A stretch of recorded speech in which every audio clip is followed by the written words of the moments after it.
महर्षि वशिष्ठ। पहले मित्रा वरुण देवता के यज्ञ में वशिष्ठ जी अगस्त्य जी के साथ ही उत्पन्न हुए थे। ब्रह्मा जी की आज्ञा से उन्होंने सूर्यवंश का पुरोहित बनना स्वीकार कर लिया। पीछे निमि महाराज से विवाद होने पर एक ने दूसरे को देह त्याग का शाप दिया।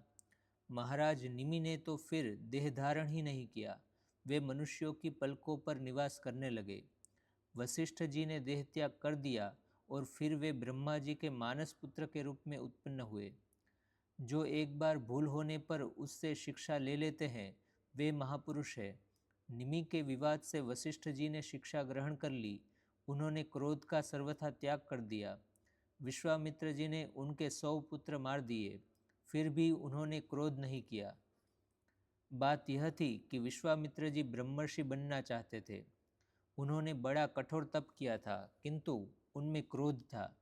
सभी ऋषि कहते थे और ब्रह्मा जी ने भी कहा था कि यदि वशिष्ठ जी आपको ब्रह्मर्षि मान ले तो आप ब्रह्मर्षि हो जाएंगे। वशिष्ठ जी झूठ बोलते नहीं थे। जब तक क्रोध रहे कोई तपस्या से ब्रह्मर्षि नहीं हो सकता।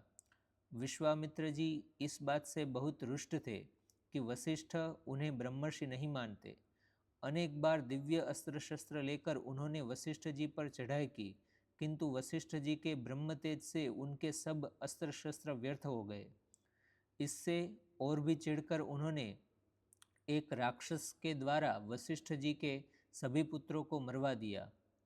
एक दिन रात्रि के समय शस्त्र लेकर वशिष्ठ जी को मारने विश्वामित्र उनके आश्रम में छिपकर आए। उस समय वशिष्ठ जी अपनी पत्नी अरुंधति के साथ बैठे थे। चांदनी रात थी। वशिष्ठ जी अपनी पत्नी से कह रहे थे, आज तो ऐसी चांदनी फैली है जैसे विश्वामित्र जी की तपस्या का तेज चारों ओर फैल रहा है। यह बात सुनते ही विश्वामित्र जी चौंक पड़े।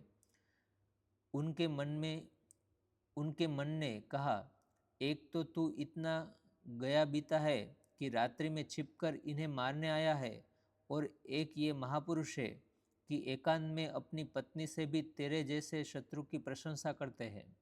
विश्वामित्र जी ने सब हथियार फेंक दिए और दौड़कर वे वशिष्ठ जी के चरणों पर गिर पड़े। रो रो कर क्षमा मांगने लगे। वशिष्ठ जी ने उन्हें उठाकर हृदय से लगाया और कहा, आज आप ब्रह्मर्षि हो गए। आपने आज क्रोध का त्याग करके ब्राह्मणत्व प्राप्त कर लिया। परशुराम जी के क्रोध से रघुवंश की रक्षा वशिष्ठ जी ने ही की थी। उनके इन महान कर्मों का ही फल था कि भगवान श्री राम ने उन्हें गुरु बनाया।